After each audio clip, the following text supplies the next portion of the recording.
하나님의 말씀은 신약 성경 에베소서 6장 1절에서 4절입니다. 신약 성경 316쪽에 있습니다. 에베소서 6장 1절에서 4절 말씀입니다. 주보 3면에도 성경 구절이 나와 있습니다. 제가 봉독하도록 하겠습니다. 자녀들아, 주 안에서 너희 부모에게 순종하라. 이것이 옳으니라. 내 아버지와 어머니를 공경하라. 이것은 약속이 있는 첫 계명이니 이로써 내가 잘되고 땅에서 장수하리라.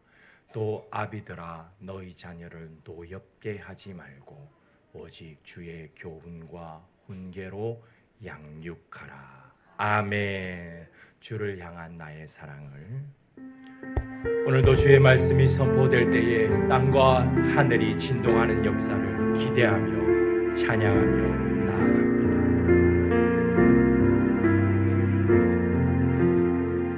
주를 향한 나의 사랑을 주께 고백하게 하소서. 아름다운 주의 그늘 아래 살며 주를 보게 하소서. 주님의 말씀 선포될 때에 땅과 하늘 진동하리니 나의 사랑 고백하리라. 나의 그주 나의 친구. 주님의 말씀 선포될 때에 땅과 하늘 진동하리니 나의 사랑 고백하리라. 나의 그주 나의 친구.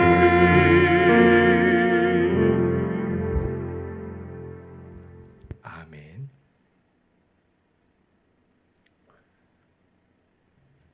이것은 무엇일까요? 이것은 기역자 모양으로 생겼는데 던지면 다시 돌아오는 물건입니다. 이것은 무엇일까요? 이것은 바로 부메랑입니다. 부메랑은 오스트레일리아의 원주민들이 무기로 사용하던 기역자 모양의 도구입니다. 이것의 가장 큰 특징은 던지면 돌아옵니다. 던졌지만 다시 내 품으로 돌아옵니다. 오늘 본문은 우리가 자녀로서 또 부모로서 어떤 부메랑을 던져야 하는지에 통찰력을 주고 있습니다. 왜냐하면 어떤 것을 던지든지 간에 반드시 다시 돌아오기 때문입니다. 성경에서 권위에 관해 말하고 있는 부분은 에베소서 5장 6장입니다. 이것은 실질적으로 우리의 삶과 연결됩니다. 5장부터 남편과 아내의 관계, 6장에서 자녀와 부모의 관계, 그리고 종과 주인의 관계로 나타납니다. 오늘 우리가 읽은 본문은 그리스도 안에서 한 가정을 이룬 부모와 자녀에게 주시는 권면입니다. 6장 1절은 먼저 이렇게 말합니다. 자녀들아, 주 안에서. 이렇게 부르며 시작합니다. 누구에게 주시는 권면입니까? 자녀들입니다. 주 안에 있는 성도의 자녀입니다. 여기서 자녀라는 단어는 대략 10살 미만의 아이들을 가리키는 표현입니다. 1차적으로 부모의 그늘 밑에 있는 어린 자녀들입니다. 그러므로 아이들아가 더 문자적인 표현입니다. 결혼한 자녀를 말하는 것이 아닙니다. 왜냐하면 결혼은 부모를 떠나서 한 몸을 이루는 것으로 성경이 말하고 있기 때문입니다. 창세기 2장 24절입니다. 이러므로 남자가 부모를 떠나 그의 아내와 합하여 둘이 한 몸을 이룰지로다. 그렇다면 결혼한 자녀들은 부모를 섬기지 않아도 되겠네, 이런 질문을 하실 수 있지만 그것은 본문의 강조점이 아닙니다. 부모를 섬기는 것은 기본적으로 도의적인 측면에서 행해지기 때문입니다.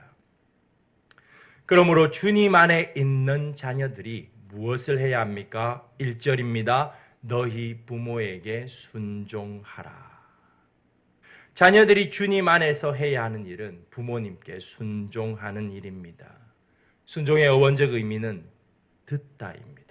이 단어를 잘 기억하시기 바랍니다. 이 단어의 사도의 놀라운 의도가 담겨 있기 때문입니다. 부모님께 순종하는 일은 부모님의 말을 듣는 것에서 출발합니다. 그 이유를 이어서 말합니다. 이것이 옳기 때문이니라. 우리말 성경에는 왜냐하면이라는 접속사가 생략되어 있습니다. 왜냐하면을 넣으면 이렇게 됩니다. 자녀들아, 부모님의 말을 들어야 한단다. 왜냐하면 이것이 올바르고 확실한 행동이기 때문이란다. 이 옳다의 의미는 시대의 풍조를 따르지 않는 옳음을 의미합니다. 중요합니다. 시대가 변해도 천지가 무너져도 부모님의 말을 듣는 것이 옳다는 의미입니다. 이것을 우리는 절대적 옳음이라 부릅니다. 따라서 부모에게 순종하는 것은 주님을 섬기는 그리스도인 자녀들이 시대와 상황과 환경을 초월하여서 마땅히 해야 할 옳은 일입니다. 2절에서 왜 그것이 아주 옳고 올바른 행동이 되는가의 근거를 제시합니다. 2절입니다. 내 아버지와 어머니를 공경하라. 이것이 약속 있는 첫 계명이니. 사도는 출애굽기 20장 12절과 신명기 5장 16절에 기록된 10계명의 5계명을 써서 당위성을 제시합니다. 1절의 이유는 부모님께 순종하는 것이 약속이 있는 첫 계명이기 때문임을 말합니다. 사도는 10계명의 5계명을 기록하고 그것을 가리켜 약속이 있는 첫 계명이라 부릅니다. 첫이라는 단어의 원어의 의미를 알아야만 사도의 의도를 명확하게 알 수 있습니다. 첫을 가리키는 단어의 의미는 첫째에 연속하는 이라는 의미입니다. 또 우리는 이 첫 계명을 수식하고 있는 언어를 함께 보아야 합니다. 어떤 단어로 수식하고 있습니까? 약속이 있는입니다. 약속이 있는 첫 계명이라 부릅니다. 첫 번째에 연속하는 계명이고 그 계명은 약속을 가지고 있습니다. 이것은 몇 계명을 가리키겠습니까? 제2계명을 가리킵니다. 거기에 하나님의 약속이 나타나기 때문입니다. 출애굽기 20장 5절부터 6절입니다. 하나님은 하나님의 백성들에게 두 가지 약속을 하십니다. 5절에서는 하나님은 질투하시는 하나님으로서 죄를 반드시 갚을 것이라는 약속을, 6절에서는 나를 사랑하고 내 계명을 지키는 자에게는 천대까지 은혜를 베풀 것을 약속하십니다. 이 약속에 이어지는 실질적 계명으로 사도는 제5계명을 적고 있습니다. 따라서 약속이 있는 첫 계명이란 제2계명의 약속을 담고 있는 그 약속이 유효한 5계명임을 말합니다. 그렇기 때문에 3절에서는 무엇을 상기시킵니까? 바로 약속을 상기시킵니다. 이로써 내가 잘되고 땅에서 장수하리라. 제2계명의 약속대로 주님께서 주신 계명에 순종하는 자에게는 천대까지 은혜를 베푸신다는 것이 5계명의 끝에서는 어떤 약속으로 드러나고 있습니까? 땅에서 잘되고 장수한다로 나타나고 있습니다. 사도가 말하는 의도를 에베소 교회의 성도들은 알았습니다. 따라서 에베소서 6장 3절에서는 출애굽기 20장에 기록되어 있는 5계명에 기록된 말씀은 내게 준 땅에서를 빼버립니다. 내게 주었다는 표현을 생략하고 그냥 땅에서 장수한다라고 말합니다. 이로써 내가 잘되고 땅에서 장수하리라. 이것이 무슨 뜻입니까? 이것을 알기 위해서는 우리는 잘되다와 장수하다가 기록된 구약 당시의 의미를 먼저 살펴보아야 합니다. 이 계명에 관한 설명은 출애굽기 20장 12절과 신명기 5장 16절에 나옵니다. 출애굽기 20장은 내게 준 땅에서 내 생명이 길리라. 신명기 5장은 내게 준 땅에서 내 생명이 길고 복을 누리리라. 이렇게 되어 있습니다. 우리는 신명기 말씀에 집중하기를 원합니다. 이스라엘 백성들이 하나님께서 약속하신 땅에서 그들이 장수하며 복을 누린다라는 의미입니다. 왜냐하면 하나님의 계명을 따를 때에 하나님은 이른 비와 늦은 비를 적절하게 내려주셔서 그 땅에 곡식이 있게 하기 때문입니다. 신명기 11장 14절입니다. 여호와께서 너희의 땅에 이른 비, 늦은 비를 적당한 때에 내리시니 테리니 너희가 곡식과 포도주와 기름을 얻을 것이요. 가나안의 3대 양식인 곡식, 포도주 그리고 기름은 하나님께서 이른 비와 늦은 비를 적절하게 내려주셔야만 그 땅에 있습니다. 만일 비가 없으면 어떻게 되겠습니까? 비가 없어 먹을 것이 없으면 그들은 약속하신 땅에 거할 수 없게 됩니다. 약속하신 땅에서 쫓겨나게 됨을 의미합니다. 그러나 하나님의 계명을 따르면 약속대로 그들이 약속의 땅에서 곡식과 포도주와 기름을 그리고 동물들은 풀을 뜯어먹으며 그 땅에서 거하게 됩니다. 이것이 바로 잘되고 장수한다의 의미입니다. 하나님의 약속을 지킨 자들이 하나님께서 약속하신 바로 그 땅에서 하나님께서 베푸시는 복을 누리며 살아가는 것이 잘되고 장수하다의 의미입니다. 여기에 표현된 내게 준 땅에서를 그냥 땅에서로 의도적으로 인용하고 있습니다. 사도는. 그 이유는 그 땅이 당시에는 약속의 땅 가나안으로 한정되어 있었지만 그리고 이스라엘 백성대로 한정되어 있었지만 이제는 예수 그리스도로 말미암아 에베소인을 포함한 이방인에까지 확장되었음을 말합니다. 그러므로 우리는 그리스도 안에서 부모에게 순종하는 자는 땅에서 잘되고 장수한다라고 알고 있습니다. 오늘 말씀의 뜻은 이것입니다. 함께 읽겠습니다. 하나님은 하나님의 계명을 지키는 자에게는 천대까지라도 은혜를 베푸시며 반드시 약속을 지키시는 하나님이십니다. 그러므로 자녀들은 하나님의 계명을 마땅히 따라야 합니다. 따라서 이방인이었으나 그리스도 안에서 한 형제가 된 사도 바울과 에베소 교회는 이 약속의 중요성을 다시 한번 깊이 있게 깨닫고 있습니다. 이것은 중요합니다. 왜냐하면 그 당시의 상황과 직결되는 실질적인 것이었기 때문입니다.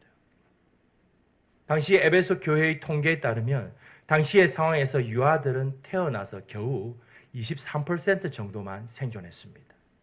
39% 정도는 10살 되기 전에 다 죽었습니다. 대략 전체 아이들의 50% 정도만이 10살을 넘기며 살았습니다. 이 아이들의 수명은 오늘날과 비교할 때 터무니없이 짧았습니다. 주로 애들은 질병으로 죽었습니다. 따라서 아이들이 부모를 잘 섬길 수 있는 시기는 보통 10년이 채 되지 못하였습니다. 이런 아이들에게 사도는 그리스도인으로서 그리스도인의 자녀로서 부모를 섬기는 것이 얼마나 중요한가를 강조하는 표현입니다. 하나님의 약속을 제시함으로써 당위성을 제공하고 있습니다. 그리하여서 그들 중에 치사율 39에서 50% 정도의 아이들보다 더 오래 사는 아이들이 그들 가운데 나타난다면 그들은 어떻게 여겨졌겠습니까? 너희들이 상대적으로 부모님께 잘 순종하였구나 이렇게 여겨졌던 시대였습니다. 장수한 자로 여겨졌습니다. 따라서 장수는 그 당시의 상황에서는 10살을 겨우 넘는 것, 이것을 장수라고 말하였습니다. 따라서 사도가 지금 자녀들에게 잘되고 장수할 것이라고 말하는 하나님의 계명을 깨우치는 것은 장수의 정의도 아니고 잘됨의 비결도 아니고 공경의 척도를 말하는 것도 아닙니다. 바로 한 명의 그리스도인 자녀로서 부모님을 공경하는 것은 시대를 초월하며 천지가 흔들려도 변하지 않는 하나님의 약속을 담고 있다는 것을 아이들에게 깨우치고 가르쳐 주는 것이 바로 이 본문의 내용입니다. 그러니 그 약속대로 하나님께서 천대까지 은혜를 베푸십니다. 이것이 그리스도인 자녀들에게 권면하는 핵심입니다. 사도는 이 이야기를 마친 후 4절입니다. 또 아비들아 이렇게 시작합니다. 이 말은 에베소 교회에게 권면할 때에 어린 자녀들과 아비들이 함께 있었음을 의미합니다. 오늘날로 말하자면 부모와 함께 예배드리는 교회학교 수준으로 이해하면 됩니다. 자녀들에 관한 것을 함께 들었습니다. 이제 아비들의 말도 함께 자녀들과 듣습니다. 함께 듣습니다. 따라서 이것은 에베소서 5장 21절의 대전제를 상기시킵니다. 에베소서 5장 21절입니다. 우리 함께 읽겠습니다. 그리스도를 경외함으로 피차 복종하라. 자녀와 아비를 이어서 말하는 것은 남편과 아내처럼 자녀와 아비도 피차 복종해야 함을 의미합니다. 그들 각자에게 요구되는 것이 있습니다. 자녀에게 순종이 요구된다면 아비에게는 자녀의 노를 불러일으키는 행위를 하지 말아야 할 것이 요구됩니다. 노를 불러일으키다의 의미를 골로새서 3장 21절의 현대인의 성경이 잘 표현하고 있습니다. 부모들은 자녀들의 감정을 건드려 화나게 하지 마십시오. 그렇게 하면 그들이 낙심하게 될 것입니다. 바로 이 내용입니다. 자녀는 부당함을 느낄 때 격분합니다. 언제 자녀는 부당함을 느낍니까? 자녀의 말을 부모가 들어주지 않을 때 자녀는 부당함을 느끼고 고로 자녀는 격분합니다. 앞에서 듣는 것이 나왔습니다. 듣는 것이 무엇입니까? 바로 순종입니다. 따라서 자녀를 노엽게 하지 말라는 이 말은 1절에서 말하는 자녀들아 부모에게 순종해라라는 이것과 같은 맥락에서 사도가 말하고 있음을 매우 주의 깊게 보아야 합니다. 자녀가 부모의 말을 들어야 하듯이 부모도 자녀의 말에 귀를 기울여야 하기 때문입니다. 이것이 피차 복종입니다. 이것을 오늘날의 언어로 하면 소통입니다. 말을 들어야 소통이 일어납니다. 한쪽에서 자기 할 말만 하면 불통입니다. 결국 단절이 일어나고 힘이 약한 쪽은 눌립니다. 주로 자녀들이 그럴 것입니다. 부당함이지요. 피차 복종하는 소통을 위해서 사도는 부모가 해야 할 옳고 올바른 행위를 제시합니다. 아비는 부모는 그들을 양육해야 합니다. 이 양육이라는 단어는 남편과 아내를 말할 때 나왔던 단어입니다. 에베소서 5장 29절입니다. 누구든지 언제나 자기 육체를 미워하지 않고 오직 양육하여 보호하기를 그리스도께서 교회에게 함과 같이 하나니. 이 말은 그리스도께서 자신을 내어주신 그 희생적인 사랑으로 아내를 사랑해야 함을 말합니다. 마찬가지로 그리스도께서 아비인 자신을 이 가정의 아비로 세우셨음을 인정하고 그리스도께서 자신을 내어주시며 사랑하고 교회를 세우신 것처럼 자녀를 사랑하고 세우는 바로 이 희생적 사랑을 의미하는 단어가 양육입니다. 이 양육을 행할 때에 소통이 일어납니다. 희생적 양육은 무엇으로 하라고 오늘 성경이 말하고 있습니까? 바로 주님의 교훈과 훈계입니다. 이것을 우리는 매우 주의 깊게 보아야 합니다. 지금 이 권면은 그리스도인 가정에게 말하고 있음을 다시 한번 기억해야 합니다. 그리스도인 부모가 자녀를 양육하는 것은 주님의 교훈과 훈계입니다.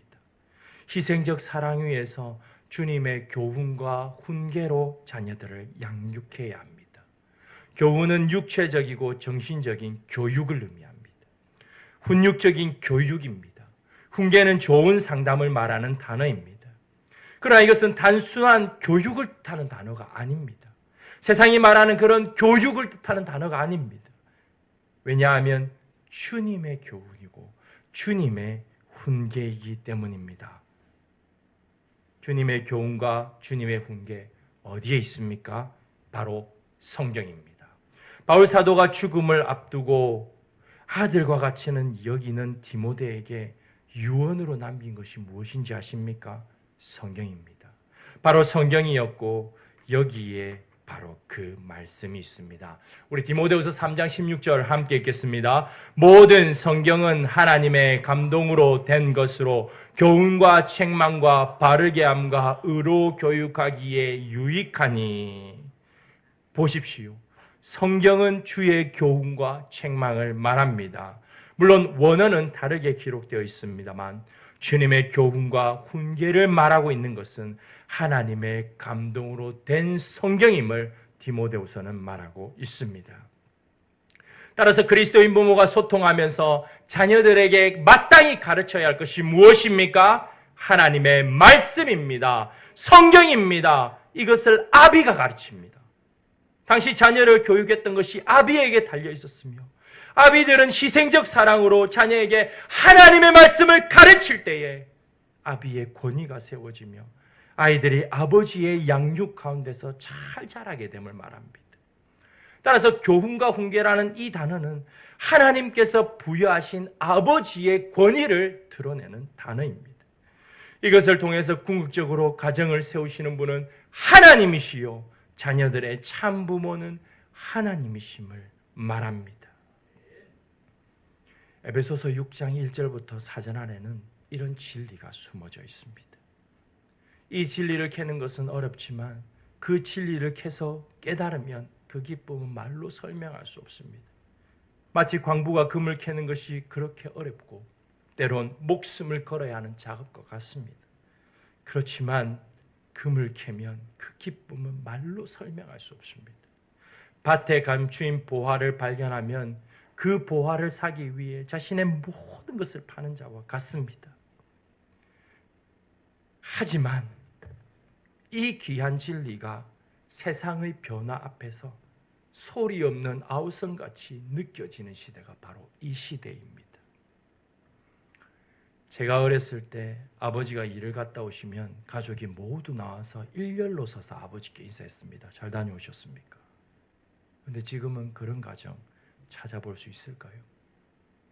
요즘 아이들은 어린 시절부터 스마트폰을 보면서 자라고 대형마트도 다니고 외국도 자주 나갑니다. 견문이 매우 넓습니다. 아는 것도 우리보다 때로 많습니다. 어른들이 힘들고 어려웠던 옛 이야기를 하면 시대적인 괴리감으로 인해 이해하지 못합니다. 먹을 것이 없었다고 하면 라면이나 치킨을 먹으면 된다고 말하는 아이들이 우리의 아이들입니다. 자녀가 옛날과 달리 하나나 둘이다 대부분이다 보니 물론 우리 교회는 다복합니다만 자녀가 상전인 집들도 많이 있습니다. 부모와 자녀가 친밀하다는 이유로 부모와 자녀 간에 지켜야 할 도리가 사라져가는 시대입니다. 이런 시대에 오늘 말씀 에베소서 6장 1절부터 4절의 말씀은 어쩌면 자녀들이 듣기에 고리타분한 것일 수 있습니다. 그들이 생각하기에는 한 꼰대의 라떼는 말이야로 충분히 들릴 수 있습니다. 그럼에도 불구하고 우리가 이 말씀을 뒤에 앉아있는 자녀들에게 전해야 하는 것은 하나님의 말씀은 시대가 변해도 상황이 변해도 달라지지 않기 때문입니다. 이것이 말씀의 힘입니다. 시대가 아무리 바뀌고 천지가 개벽해도 하나님의 말씀은 변하지 않습니다. 이사야 40장 8절이 증거합니다.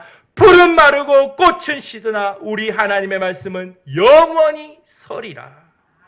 하나님의 말씀은 시대에 뒤처지지 않기 위해 시대를 쫓아 시대에 휩쓸려가는 바로 그 세대에게 상황 앞에 타협하고 어쩔 수 없다고 말하는 바로 그 세대에게 변하지 않는 진리입니다. 그러므로 상황과 환경을 탓하는 자들에게 하나님께서 이렇게 말씀하십니다. 나의 계명을 지키는 자에게는 내가 천대까지 은혜를 베풀겠다. 신명기 30장 15절 16절입니다. 보라 내가 오늘 생명과 복과 사망과 화를 내 앞에 두었나니 곧 내가 오늘 내게 명령하여 내 하나님 여호와를 사랑하고 그 모든 길로 행하며 그의 명령과 규례와 법도를 지키라 하는 것이라. 그리하면 내가 생존하면 번성할 것이요 또 내 하나님 여호와께서 내가 가서 차지할 땅에서 내게 복을 주실 것임이라. 자녀들의 눈앞에 두 개의 문이 있습니다. 하나는 생명과 복, 그리고 사망과 화의 문입니다. 우리의 눈앞에 열린 문은 어떤 문입니까? 생명과 복입니까? 사망과 화입니까? 시대와 상황 앞에서도 절대적인 옳음인 하나님의 계명을 지킬 때 우리의 눈앞에 생명과 복의 문이 열립니다. 이 시간 자녀들에게 사랑으로 말합니다. 자녀들아, 부모를 공경하고 섬기는 것은 시대도 상황도 환경도 막을 수 없는 하나님의 계명이요 절대적인 옳음이란다. 만일 부모님께서 하나님 보시기에 옳지 않은 일을 자녀들에게 강요한다 하더라도 자녀는 그냥 견뎌야 한단다. 견디며 그것을 듣는 것도 순종이기 때문이란다. 부모님들도 너희들의 말을 들으므로 너희들을 노엽게 하지 않기 위해 최선을 다할게. 두 개의 문은 자녀뿐 아니라 부모에게도 해당합니다. 사도가 부모에게 순종하라는 이 약속이 있는 첫 계명에 부모가 마땅히 해야 할 일도 언급하고 있기 때문입니다. 우리 아이는 착해서, 우리 아이는 공부를 잘해서, 이것저것 잘해서 괜찮아요.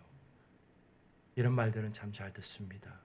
그런데 우리 아이가 말씀을 잘 읽어서 괜찮아요 라고 말하는 부모가 있을까요?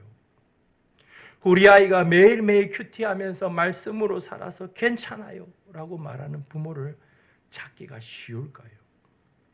제가 부교육자 시절에 있었던 일입니다. 그날은 주일이었습니다. 학교 시험 기간이 다가왔습니다. 아이는 학원에 갔습니다. 교회에 오지 않았습니다. 제가 그 아이를 정말 아꼈습니다. 그 아이가 교회에 와야 하니까 제가 오전 예배를 마치고 아이가 다니는 학원에 찾아갔습니다. 그리고 그 아이를 데리고 나왔습니다. 교회로 돌아왔습니다. 아이는 예배를 드렸습니다. 그 아이의 부모가 자신의 아이가 교회에 와 있는 것을 보고 깜짝 놀랐습니다. 그 부모님은 그 교회의 직분자였습니다. 아이가 교회 온 것에 관하여 아버지는 듣고 아버지는 저에게 찾아왔습니다. 뭐라고 말했겠습니까? 우리 아이가 학원에 가지 않도록 말려주셔서 감사합니다. 이렇게 말하셨을까요? 아닙니다. 아주 당당하게 걸어와 역정을 내시면서 이렇게 말씀하셨습니다. 저는 그 말을 잊을 수가 없습니다. 신앙은 우리가 알아서 합니다. 제가 이 말을 듣고 그 아이를 위해서 기도하면서 얼마나 울었는지 모릅니다. 아이들의 신앙 정말 알아서 잘하고 계시지요, 부모님들. 이 이야기 10년도 더 된 이야기입니다. 지금 현실은 더하면 더했지 덜하지 않습니다. 이 이야기가 저의 이 이야기가 자녀를 키우고 있는 부모에게 큰 울림이 될 수 있기를 바랍니다. 부모는 주님의 교훈과 훈계로 하나님의 말씀으로 자녀를 양육하라는 말씀을 절대로 잊어서는 안 됩니다. 내 주변의 사람들이 다 자녀를 그렇게 키우는데요, 그렇게 말한다 하더라도 우리는 달라야지요. 아이들의 신앙에 대한 것만큼은 양보해서는 안 됩니다. 주님의 말씀으로 아이들을 가르치는 것이 부모가 마땅히 해야 할 일이라고 오늘 기록하고 있지 않습니까? 그래야 자녀가 하나님의 말씀이 시대가 변해도 부모를 공경하라고 한 것을 배울 것 아닙니까? 우리가 가르치지 않는데 이 아이들이 어디서 배우겠습니까? 요즘 아이들 모릅니다. 가르쳐야 합니다. 아이들이 말씀으로 양육되는 뿌리 깊은 기쁨을 누릴 수 있기를 진정으로 바랍니다.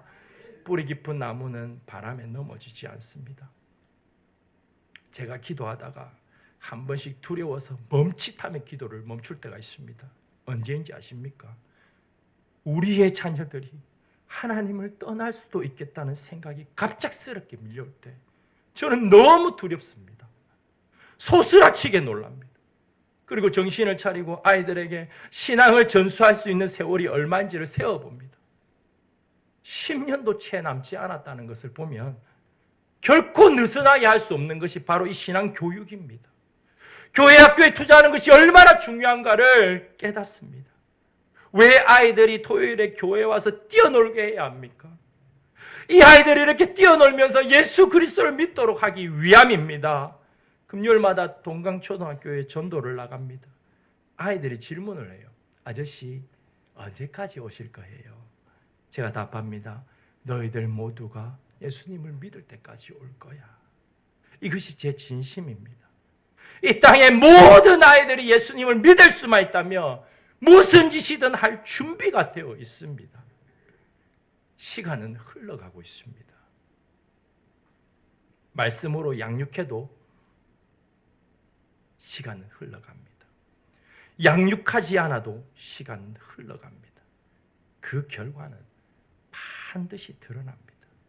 교회 학교 아이들은 성인이 되기만을 기다린다고 합니다. 그 이유가 무엇인지 아십니까? 교회를 떠나려고. 지금은 부모 품에 있어서 안 되니까. 하나님께서 말씀을 통해 이 시간 깨우치십니다. 우리 모두 각성해야 합니다. 교회마다 아이들이 없고 교회 학교가 문을 닫은 곳이 많은 것을 우리가 보지 않습니까?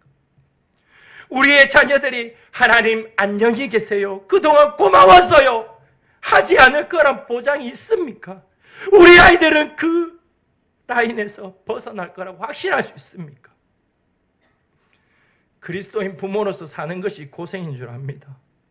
이왕 고생하는 것, 쏟아야 할 곳에 우리 힘을 쏟읍시다. 힘을 내서 자녀들을 말씀으로 잘 양육합시다. 자녀들이 말씀을 읽도록 부모인 우리가 먼저 말씀을 펼칩시다. 배움은 입에서 입으로가 아니라 삶에서 삶으로 전해지는 것이 배움입니다. 그렇기 때문에 배우는 자와 가르치는 자가 함께 성장하는 것이 바로 배움이지. 그리스도인 부모로서의 삶을 보여줍시다. 하나님 앞에서 지금도 우리가 어떻게 살아가고 있는지를 자녀들은 보고 있습니다. 자녀는 부모라는 렌즈를 통해 세상을 보고 배웁니다. 그리스도인 자녀가 주의 규례와 율례와 법도를 따라 행하는 삶을 우리의 눈으로 볼 것을 기대하면서 지금 어렵지만 힘들지만 내 마음이 아파서 쏟아내리지만 그날을 기대하면서 씨를 뿌립시다. 울며 씨를 뿌린 자는 기쁨으로 단을 거둡니다. 우리가 말씀으로 그들을 양육한 것이 바로 부메랑처럼 돌아오는 그날이 있습니다. 그날에 돌아온 이 부메랑을 붙잡고 눈물을 흘리며 하나님께 감사하게 될 것입니다. 감사합니다, 하나님. 우리의 자녀들을 양육해 주셔서 감사합니다. 그들의 참 부모는 하나님이심을 우리는 잘 알고 있습니다. 우리가 지금 각성하지 않으면 자녀들이 때가 되면 끊어진 연처럼 멀리 날아갈지도 모릅니다. 두렵지 않습니까? 지금도 늦지 않았습니다. 말씀을 읽는 것부터 가르칩시다. 말씀으로 교육합시다. 우리가 지금 말씀으로 교육하는 것이 부메랑처럼 돌아옵니다.